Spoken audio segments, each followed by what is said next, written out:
Les bases de données de demain se construisent aujourd'hui. En fait, qu'est-ce que ça veut dire? C'est que, on revient au même point, c'est que finalement, le Web3, globalement, c'est hyper jeune. C'est hyper jeune. On se projette énormément. On a l'impression qu'il y a énormément de choses qui sont faites, mais fondamentalement, par rapport à l'âge du temps et par rapport aux possibilités, c'est très, très jeune. Et donc, du coup, typiquement, tous les enjeux CRM, donc, très concrètement, où est-ce qu'on veut en venir? Comme le disait Jordan tout à l'heure, tout est traçable sur la blockchain. Donc, on a ce qu'on va appeler les informations on-chain. À partir du moment où j'ai la digital identity de Jordan, où je vais avoir son wallet, je vais être capable de tracer l'ensemble de ses achats et donc de définir potentiellement aussi un profil utilisateur, un profil consommateur. Et en fait, on se rend compte que ça peut venir en complémentarité des bases CRM dites Web 2.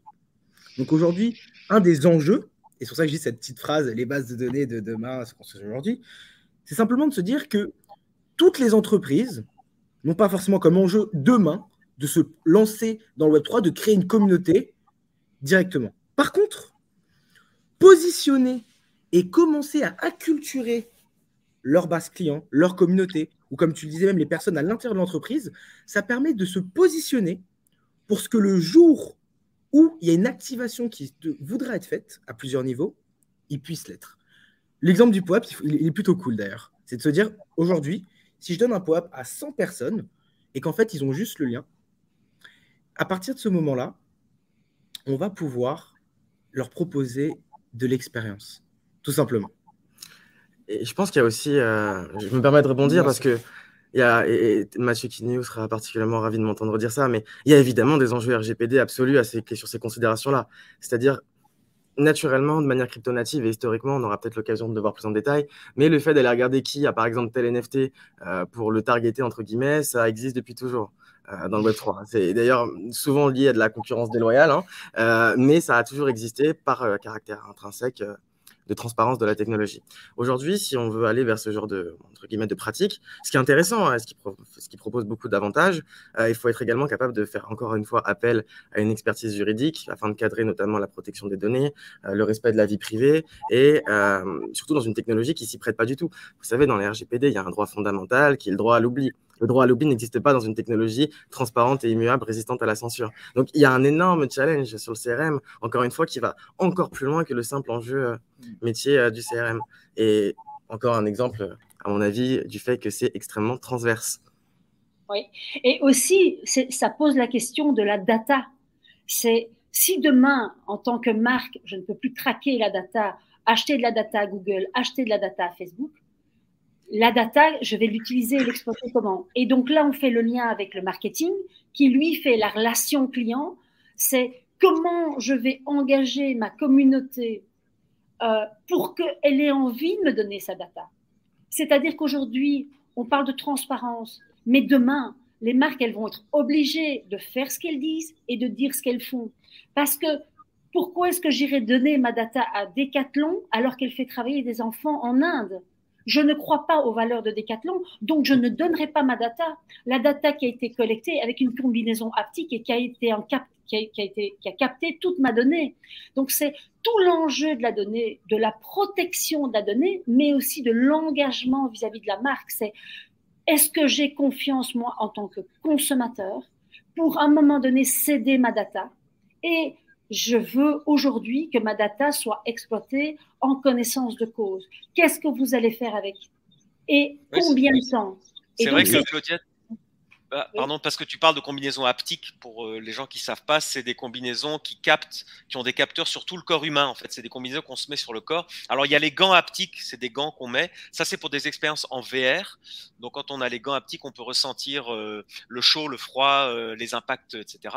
Mais tu as raison, sur les Apple Watch, les gens adorent qu'on capte les battements du cœur, la pression artérielle, le taux d'oxygène dans le sang. Mais en fait, tout ça est envoyé à Apple. Et Apple peut vendre ses data, en fait. C'est assez incroyable. En fait, c'est de la biométrie. On commence à impacter maintenant la data biométrique des êtres humains. C'est quand même considérable.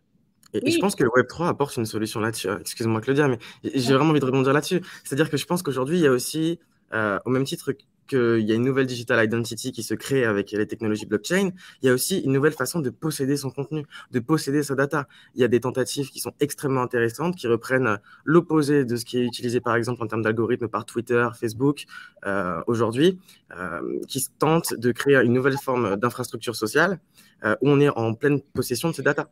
On est en pleine maîtrise de ce qu'on poste, on est en pleine maîtrise de ce qu'on reçoit. Et ça, c'est des nouvelles thématiques qui sont en train d'être développées très fortement au sein du Web3. Demain, le réseau social qui sera utilisé par tout le monde, ce ne sera pas un réseau qui cloisonne sa data. Ce sera un utilisateur qui aura une base follower et qui pourra la prendre de son Twitter jusqu'à son LinkedIn, jusqu'à son Facebook, jusqu'à son YouTube. Et c'est ça vers quoi on tend aujourd'hui, à mon avis, avec le Web3. Elle est là, la source d'innovation. Et c'est là où il faut se rendre compte que le data empowerment, le fait de pouvoir rendre la data aux gens, c'est un enjeu qui, finalement, si on néglige, entre guillemets, le droit à l'oubli, se prête plutôt bien au jeu de la blockchain. Oui, alors, et moi, j'aimerais ajouter, Jordan, que j'ai un compte sur Lens. Lens Protocol. Exactement, c'est de Lens dont je parle. Ouais. Voilà, c'est le premier réseau social où on est propriétaire de ses followers. C'est-à-dire que mes followers sur Lens sont dans mon wallet. C'est-à-dire qu'à tout moment, je peux quitter ce réseau social et en aborder un nouveau, et que je connecte mon wallet et je récupère tous mes followers. C'est juste incroyable, en fait, comme concept. Avec une maîtrise de la data en plus de la part des utilisateurs. Donc, c'est assez intéressant de voir qu'on y arrive, quoi. Ouais. On arrive à un modèle différent. Oui, et ce qui est aussi intéressant, c'est qu'en fait, moi, j'aime bien faire le parallèle de la technologie avec les comportements des utilisateurs. Alors, est-ce que c'est la technologie qui impacte les comportements des utilisateurs, ou est-ce que ce sont les comportements des utilisateurs qui poussent les startups à développer de la technologie? Eh bien, je pense que la vérité est commune. C'est qu'à un moment donné, si on prend la blockchain, elle amène de la transparence. Mais qu'est-ce qui se passe au niveau qu'est-ce qui se passe dans notre société aujourd'hui? On est dans une société où les gens n'ont plus confiance. Ils abdiquent, ils n'ont plus confiance dans les institutions, dans les États, dans les politiques, dans les tiers de confiance, dans les banques, dans les assurances. Et donc, parce qu'il y a un manque de confiance, on est obligé d'amener de la confiance par de la technologie. Et donc là, je dirais qu'en fait, les gens qui ne sont pas crypto-natifs ou pas blockchain natifs, ils voient la blockchain comme une technologie.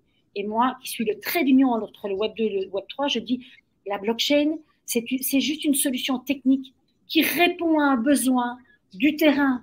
Les gens aujourd'hui, ils ont besoin de retrouver de la confiance.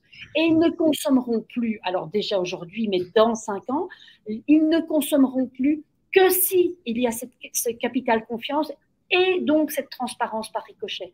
Et donc, c'est tout l'enjeu des marques sur leur stratégie de contenu. Qu'est-ce que je vais raconter?